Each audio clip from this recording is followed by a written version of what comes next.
Hello there, my dear students. In this lecture video, I'll discussing about the work done that is work done by gravity. Ano daw? Work done that is work done by gravity.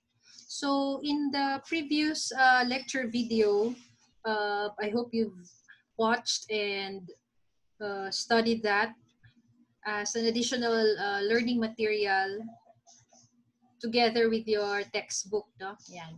So we learned that if we want to determine the work done by a force, whether the force is constant or whether it depends on position, a variable force like spring force, the fundamental definition of work would be we get the integral of that certain force. Okay, so f sub x, let's say it's just along the x-axis or any path. And then you have the infinitesimal, very small interval from position initial to final position. So, and from this fundamental definition of work, if the force that's doing work is constant, then we also learn that we can just say that the work by that force is we have F parallel component times the magnitude of the displacement, which is just the distance, which is of course also equivalent to you have F, S, and then the cosine of the angle between the two, the force and the displacement, because fundamentally this is just the dot product of this force. Lagyan natin muna sige F na lang. Force dot displacement. Okay? So ito yung diniscuss natin, and then we talked about several cases. Now let's focus on gravity.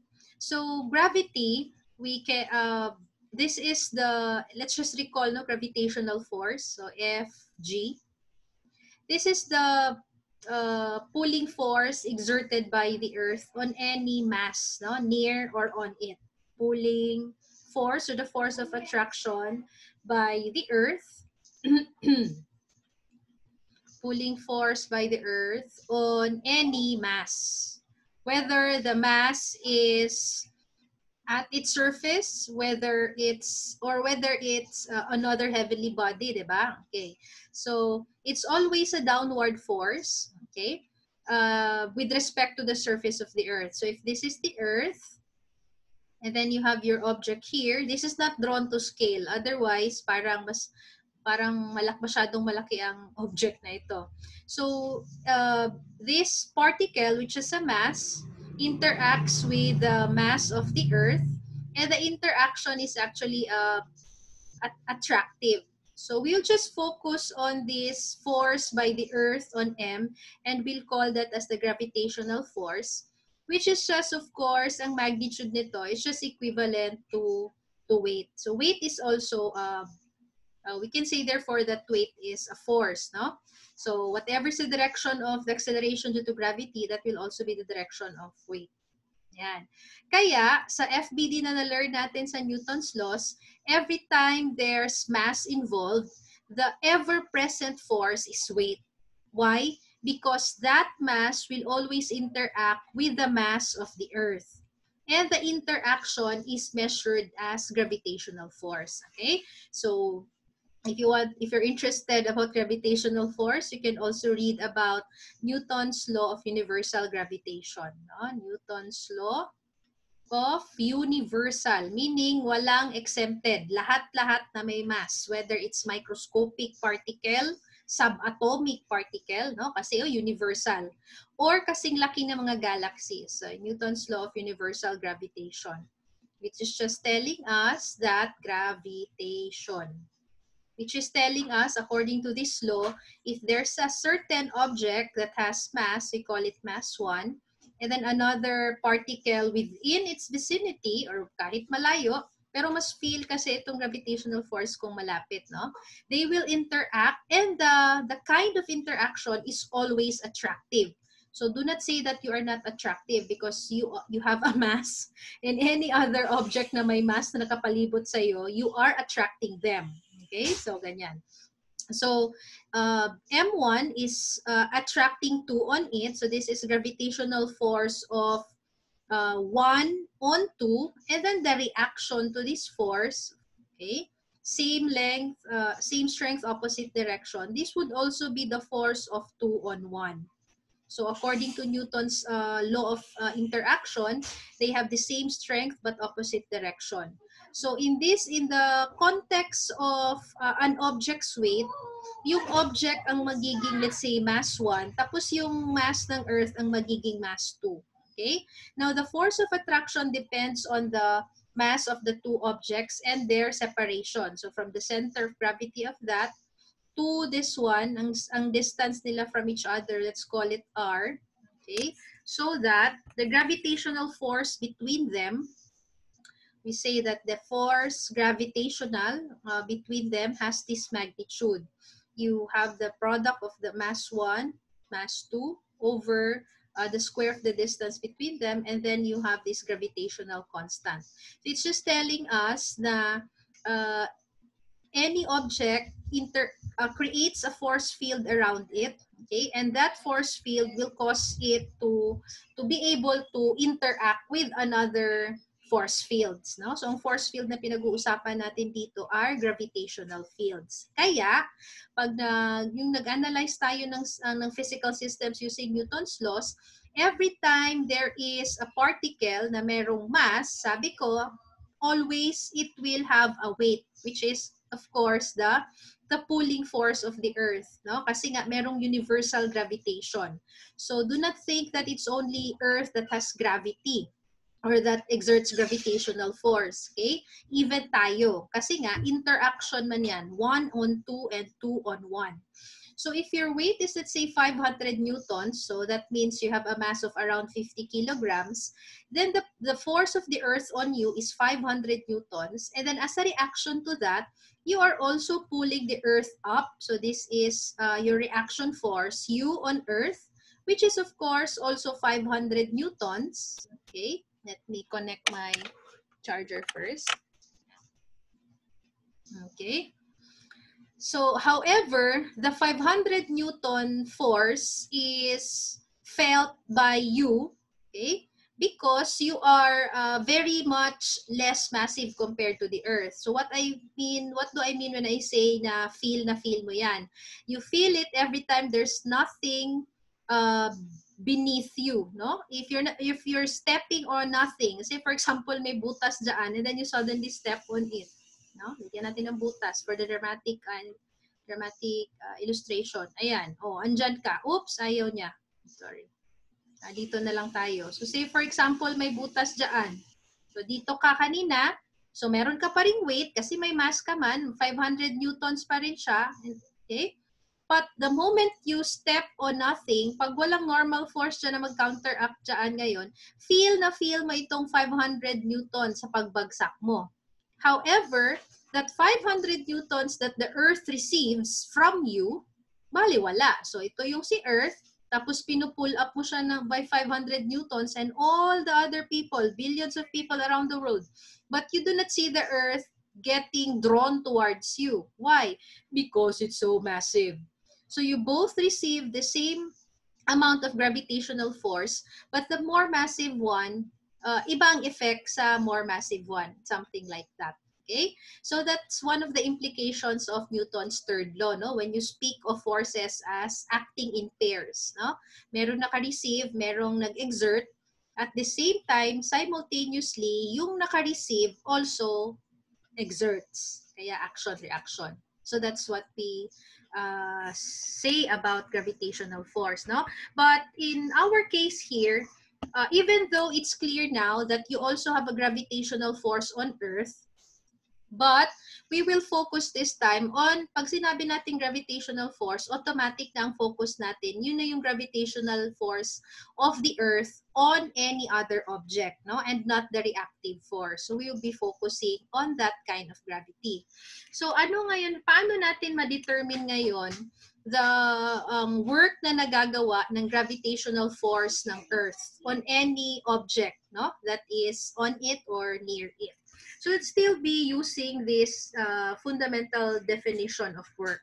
Our goal is we want to determine ano bang equation, ano bang mga factors that contribute to the amount of work that is done by gravitational force or the weight of the object. So that's our goal here.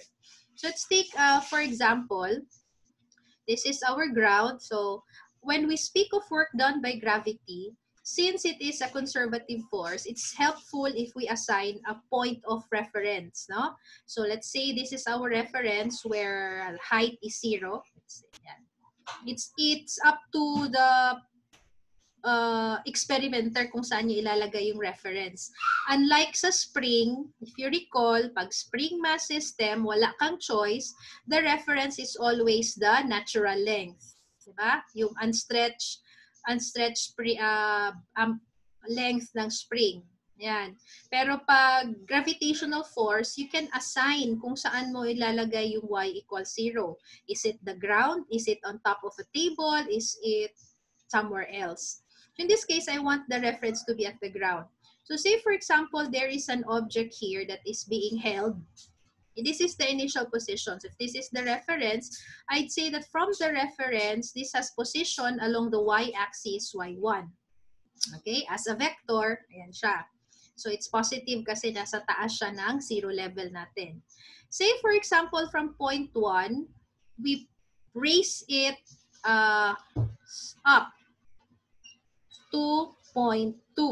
Yan. Of course, the box here cannot go to 0.2 by itself. There is an external force, no? If you defy nature, you have to do extra work. So, hindi naman pwedeng siya lang isa-akyat dyan. So, it can be that somebody has raised it, pero hindi yun muna yung focus natin. So, from 0.1 to 0.2, then it's position now along the y-axis. So, from the reference, this would be position y sub 2. Okay? The difference between final position and initial position, so that would be from the, dito pala sa center of gravity. So the difference now in the y position, of course, we can also call it as displacement. So yung generic natin, pwede natin sabihin S dito. So as a vector, si displacement is, if I write it in red, displacement vector now is from here going up. So it's actually positive. Now, from point 1 to point 2, the direction of gravity does not change. It's always towards the ground. So when it was here, gravity is pulling it downward. And then it does not change because at point 1, the mass of the box is m. Until it reaches point 2, its mass naman hindi nagbago unless na lang nabasag siya, nabawasan. So let's just say the mass is constant. So since the mass of this box is constant and the mass of the Earth is constant, then and the acceleration due to gravity is also constant at this point, then same force is hindi nagbago si gravity dito. So constant force siya. Kaya, instead of having to integrate, then we can go directly to the definition of pwedeng Fs cosine or F times S, pwedeng ganon, F parallel. So if we indicate now the work done by gravity, so we'd say that the work by gravity is equal to, ayan. So, we'd say that this will be, pwede nga tayo mag-start sa generic instant. Pwede tayo sa start sa ano. So, from y1 to position 2, and then this would be force along the y, and then we can just say that the interval maliit in the dy. Okay? So, the Fy, the force here, pakita natin yung buo, y1, y2. This is now specifically, would say it's negative force gravity along the y kasi it's going down. And then you have our dy here. So since gravitational force, so the magnitude of gravitational force, you have mass in kilogram times g for acceleration due to gravity. So where g, gagamit tayo as 9.80 meters per second squared. So this will be taken out of the integral, di ba? Kasi constant man siya. So ilalabas natin siya ngayon And then, so we have negative F gravitational, or sulat ko na lang mg, mass times g. And then the integral left here would be y from y1 to y2, isn't it? So that this becomes negative mg, and then upper limit is y2 minus lower limit y1. And then further distributing, this is negative mg position 2 minus minus plus mg position 1. So we are saying here, therefore, now, if you recall in your high school physics, mass in kilogram times 9.8 times a certain distance from a reference, this is what you call the gravitational potential energy. Okay, gravitational potential energy. So, potential energy symbol sa college physics, higher physics, we use capital U. So that our symbol for this would be capital U and then G for gravity, gravitational. Ayan. When you were in high school, you just described this as potential energy equals mgh, if you recall, no? So this is in joules. So that we say, therefore, that the work done by gravity, therefore, is only affected by three factors. What is the mass of that particle, the acceleration due to gravity, and how far is that particle with respect to the reference. So the greater the distance of that from the reference, the greater is the potential energy, di ba?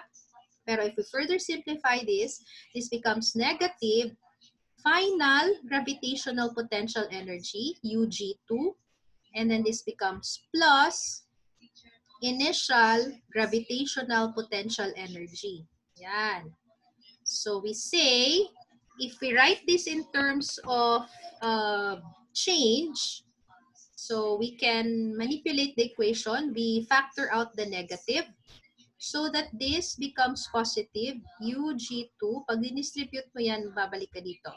And this one becomes minus gravitational potential energy initial. So you have final minus initial, that is delta, change in UG. Pag may delta sign na, huwag kang lagyan dito ng 2 or 1 kasi difference na yan ng dalawa, di ba? And then you have the negative sign here. Ayan. Therefore, the work done by gravity pala, okay, is, ito na siya ngayon. So the work done by gravity is equivalent to the negative of the change in the potential energy of a system. Again, yung work na ginagawa ng gravitational force will always be affecting or changing the potential energy gravitational of any system. And then take note of the negative sign here. The negative sign here, the physical meaning is this, that whatever is the sign of the work done by gravity, it will always be opposite to the change in the gravitational potential. In other words, if the work done by gravity were positive, it means that UG has decreased. Ayan. Bakit? Positive si work, pero yung UG natin nag-decrease. Bakit? Kasi, ganito siya.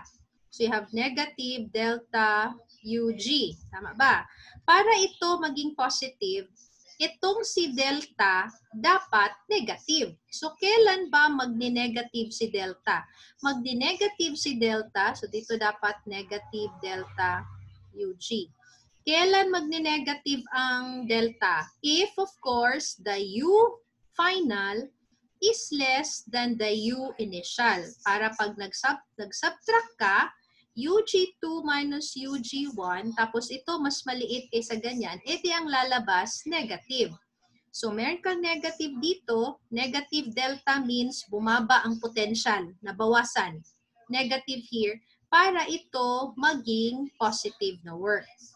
So, kailan mangyayari ang positive work ulit? If you recall, positive work happens if the direction, if the direction of the force that is doing work is in the same, ano yung sabi ko? If the direction is in the same, if the direction of the force is the same with the direction of displacement. So kailan mangyayari ito? This happens if the object body is going towards the zero level, or object is falling or going down. Falling or going down. So, for example, initially, dito siya.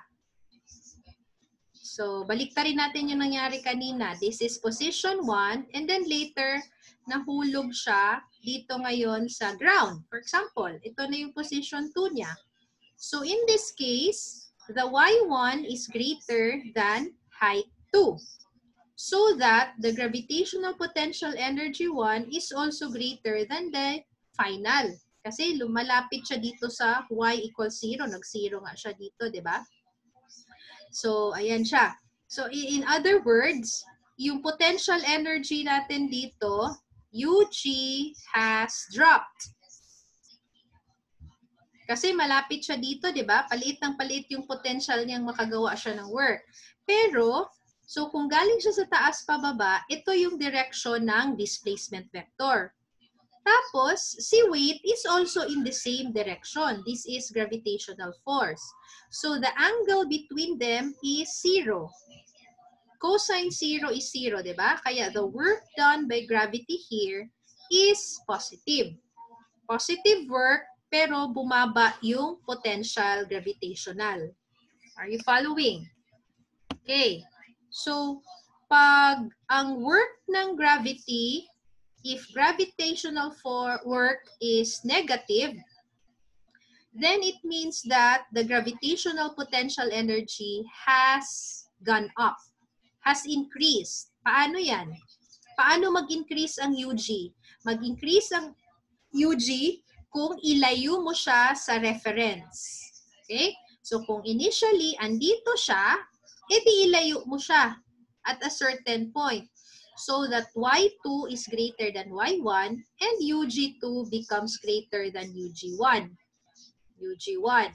So in vectors, the displacement, the change in position is upward, going plus, but gravity is going down, always. So the angle between displacement and gravitational force is 180. So the cosine of 180, if you recall, is negative 1. Kaya the work by gravity here becomes negative. Yan, less than 0 siya, magne-negative siya. Negative ang ginawang work, pero meron kang gain. Ni-increase naman yung UG mo. Okay? So, it's just like, if you go to a bank and your money is your potential energy, gravitational, di ba if you keep on depositing to your bank, so your potential increases. Yung money mo, tataas. Pero yung buying power mo, bababa. Kasi wala ka nang nabawasan yung pambili mo. So it's like analogous to negative work by gravity. Pero positive ang UG kasi tumaas. Pag mag-withdraw ka ngayon sa bank, bababa yung potential mo, bababa yung pera mo, pero positive siya sa'yo kasi makakabili ka na ngayon. So that analogy is reflected in the work done by conservative forces. Ganito din yung characteristic ng work done by spring force. Kasi nga, as discussed in the previous video, spring force is also conservative. So, ang ibig sabihin lang dito, class, para mas madali yung it's natural for objects to move from high potential, from high point to lower point. Diba? Natural man na pag merong object dyan, tapos di na mo gunitan, it's at a higher point, it will always seek the ground. So from high point, it's natural na babagsak siya kahit wala kang gawin sa kanya kasi gagawa nga ng work si gravity. So if this is point 1, point 2. If you want to defy what's natural, meaning gusto mo na instead na mag-move siya from high to low, gusto mo ngayon from low siya tapos mag-move siya to high. That's not natural. That's not natural for any object to move by itself from low to high. Diba? So kung gusto mong i-defy si natural, kailangan mong gumawa ng extra na work. Extra effort yan. Kaya kung defy ka og natural, do not expect to achieve that without extra effort that goes to any other aspects of our life. So dito, para maka-reach siya dyan, kailangan mo ng F external. So itong F external na ito na yung kamay mo ba, iangat mo siya, or tinalian mo, inangat mo. Okay?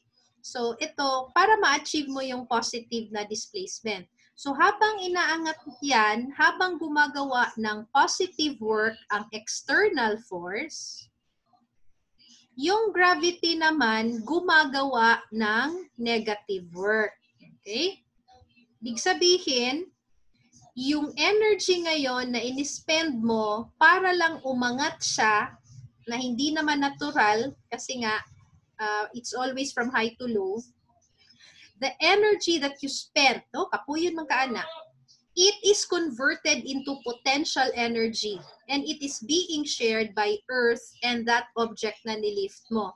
Kasi si gravitational potential energy class, it's not being owned by a single object. Kaya hindi mo pwedeng sabihin the gravitational potential energy of the box is hindi. Kasi it's a shared energy, no? Because of the interaction of the Earth and that object. So meaning to say, yung ginawa mong work, kasi mapapagod ka sa pag-lift, di ba? Saan napunta? Napunta yun sa system. Kaya yung nilift mo ngayon, nag-increase yung UG niya, mas malaki na yung potential niya to do work later. Kaya pag meron kang nabitawan na object at a higher height, mas malaki ang potential na store doon, mas malaking potential to do work. Pag bumagsak yan, mas malaking energy ang magiging kinetic. Mas masakit pag maigo ka na. Okay? So it's something like that. I think I'm boring you now. So the bottom line here is this. I'm now synthesizing. The work done by gravity is always equivalent to, we'd say that it's negative final UG plus initial UG. You can also write it as negative delta UG. Wala nang subscript dito. And if we further simplify this, we'd say the work done by gravity, you have mg, and then you have y1 positive, kung unahin mo siya, minus y2. Para ang resulta niya, ito pa rin at saka ito. So if you look at the factors now that affect the work done by gravity, ano yon? Very good. Tatlo lang. How massive is the object? Okay, it affects. So the greater the mass, the greater work na kailangan ng gravity. At saka itong G, constant man yan as long as you are in planet Earth. And then gaano kalayo ba ang pag-change niya with respect to the reference? So pag malayo ang inabot niya, mas malaking potential yan. Okay? What else are we missing here? I would like to end by emphasizing that the work done by conservative forces, like, so this includes F spring, force exerted by spring, and F gravity. Ang mga work na ginagawa nila, they do not depend on actual path. Do not depend on actual path. but you only consider the initial position. Saan ba siya makikita initially? And the final position. Wala siyang pakialam kung anong daan ang dinaanan ng system. So in other words, if this is the ground and you want to raise an object from this point to, let's say, this point, point 2 to point 1, tapos ito yung height, okay? Walang pakialam si gravity kung paano siya nakarating sa 2. Pwedeng, root 1, diniretso mo siyang akyat ganyan. So, ang work ng gravity, it's still negative delta UG. That's path 1. Pwede namang isigsag mo muna. Yan, path 2. Or kung gusto mo, ikot-ikutin mo muna hanggang nakarating ka dyan, point 3.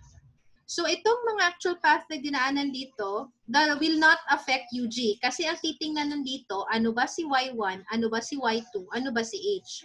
So, in the 3 routes that you take here, since the H are equal, then the work done by gravity from 1 to the 3rd